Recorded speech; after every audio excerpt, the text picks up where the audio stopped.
Welcome you guys to this members only audio episode where I will be talking about things that we can all reflect on. And so during these weekly episodes, I will be going through some of my old journal entries and reflecting on some of the things that I wrote. Or I could also read through certain books that I am rereading, such as the 4 Agreements. I could read some of the pages and reflect with you guys on the things that we read together. But the purpose of these weekly audio episodes is to get us to reflect and to think. I feel like nowadays content doesn't provide a space for us to reflect much. I feel like a lot of the times content that we see on TV and movies and even on YouTube is content that distracts us from our own thoughts, which can be very lonely but also anxiety inducing. And I say that because I'm not going to speak on all autistic people or all neurodivergent people, but for myself specifically, I have an inner dialogue going all the time. I'm constantly thinking, interpreting, reflecting, trying to figure out the why. Why did this happen? What's the purpose behind this happening? Why did they do that? Why did I do that? How did something that happened to me 12 years ago affect me today? How did I grow from it? What's the purpose of all this? And when you have that internal dialogue that's just constantly going and you don't have healthy outlets to attach those thoughts to, it can feel very uncomfortable and very tiring, very overwhelming. And I'm sure a lot of you can relate to that. Something that I found that helped me with this overarching feeling of being overwhelmed and not feeling like I have anywhere to place these thoughts is finding the very few content creators like Hitomi and 𝗖𝗎𝗪𝗏, people who can really reflect on their own life, their own thoughts in a way that allows me to attach my thoughts onto their words, their energy, and reflect with them. The only thing that is sad about finding content creators like that is the fact that I wish they made more content like that so that I could have something to listen to every day.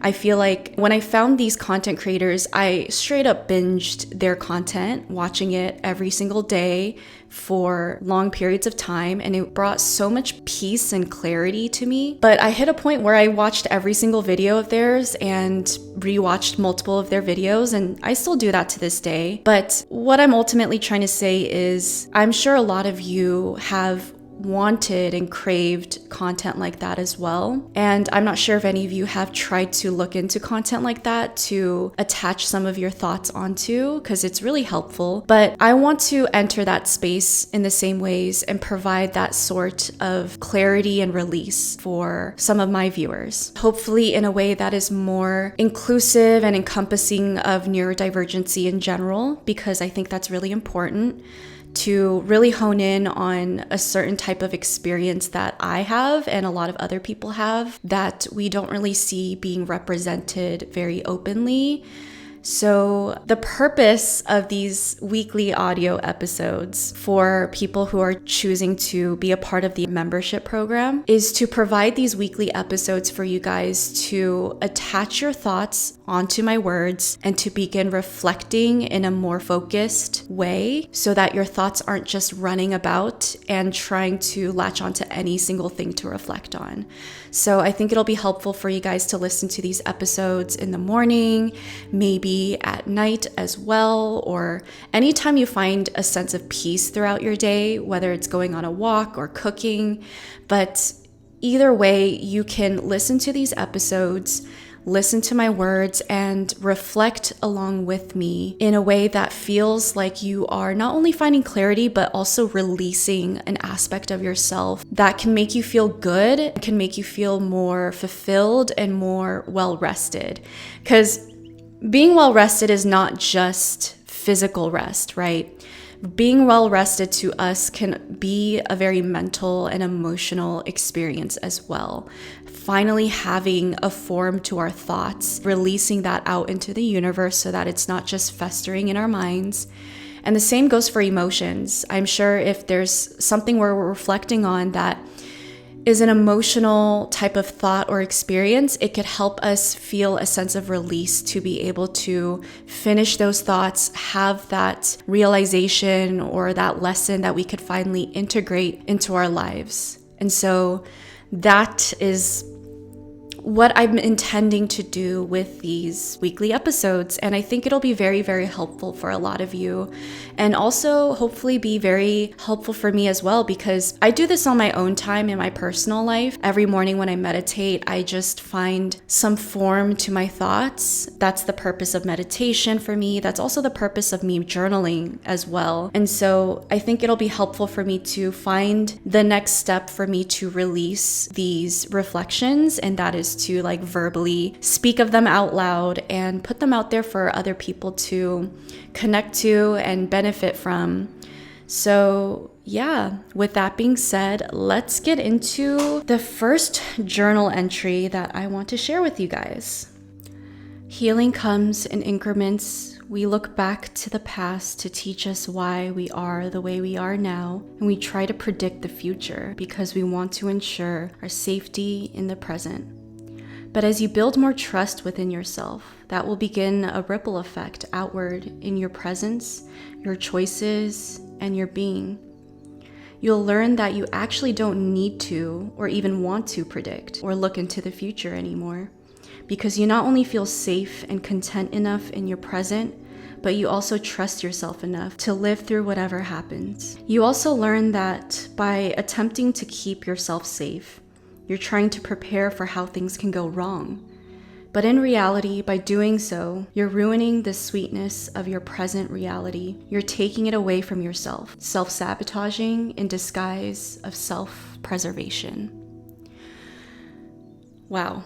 So I think when I wrote this, I was reflecting on my propensity to always predict things and to see the patterns. I feel like this could be a very good superpower that neurodivergent, specifically autistic individuals have. But I do think it comes at a cost when you don't know how to bring balance into it. And that comes with everything in life. There's nothing that is innately horrible, not going into like severely horrible things like murder or whatever. But in general, things are not innately bad. It's just when things are handled in an unbalanced way, that's when you risk something bad happening. And this could go for food, this could go for technology, this could go for even meditation, you guys. I've met people that use meditation as a way to escape from reflecting, integrating, and feeling things. Being honest, numbing themselves. And that's dangerous because they think that they're doing good. They think that they're doing something that's benefiting for their soul, when it's really not. It's holding them back. And so I think life is always about finding the balance between one thing and another, consistently checking in with yourself when you begin to teeter over to one side or the other too much and things become unbalanced, and bringing more balance back into your life. This concept of healing comes in increments, reflecting back on the past and using those lessons to integrate into our present moment and into the future is really, really important. But when it comes to recognizing your own patterns, recognizing other people's patterns, I do think it runs the risk of us almost believing in the worst and closing ourselves off to the possibilities of life, the possibilities of change, which is ultimately closing yourself off to your own potential of growth and other people's potential of growth. That is not why we're here on this earth in this lifetime. We are not here to remain the same. We are not here to have the same patterns.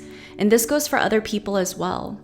We are not meant to be predictable. So when does it come time to stop trying to recognize the patterns and predict what should happen or what could happen? I feel like that is something that we're always going to have to try to bring into balance as autistic individuals on a day-to-day basis. Letting go of these patterns, letting go of trying to make predictions, even though a lot of the times we can be right. I think it's important to always check in with yourself.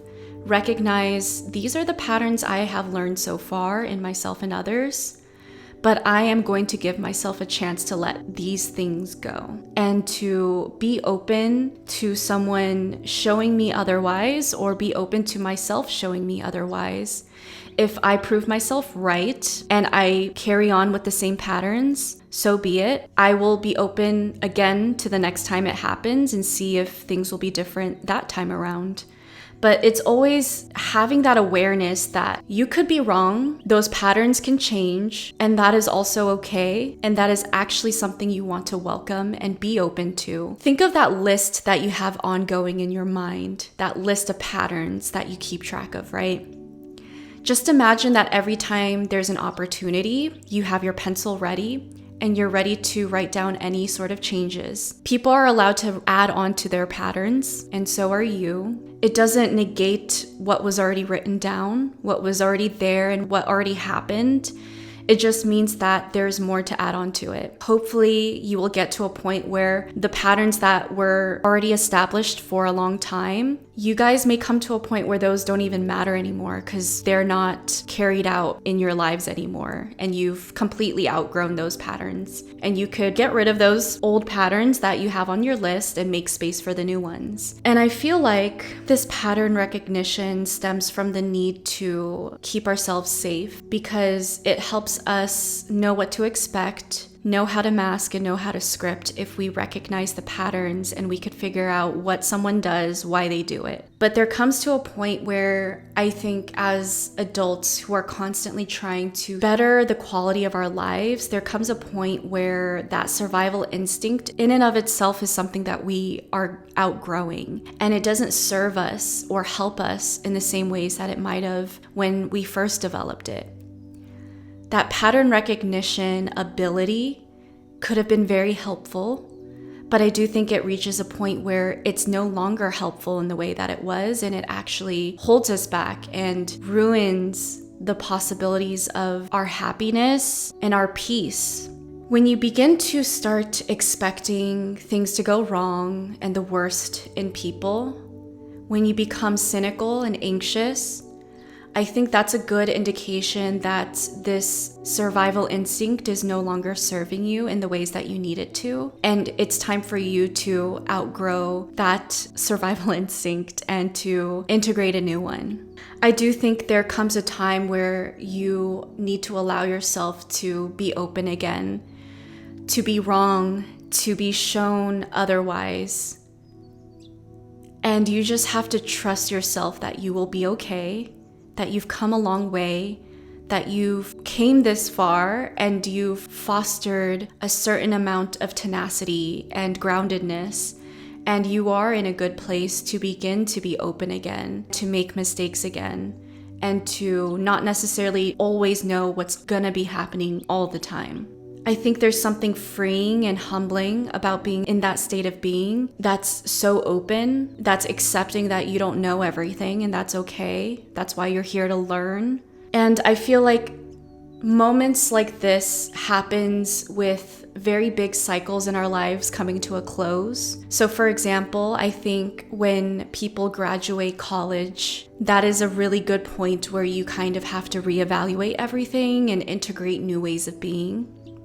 Maybe when you get married or start having kids, that's another turning point in which you have to reintegrate. But I do think every time you're entering a big cycle, that's a good indication that there are things that you have to reevaluate, that you're entering a new cycle and you have to integrate new ways of going about things, reflecting on things, and new grounding practices. And that is completely okay and necessary. What got you through the cycle of school is not going to get you through the cycle of being in the working environment.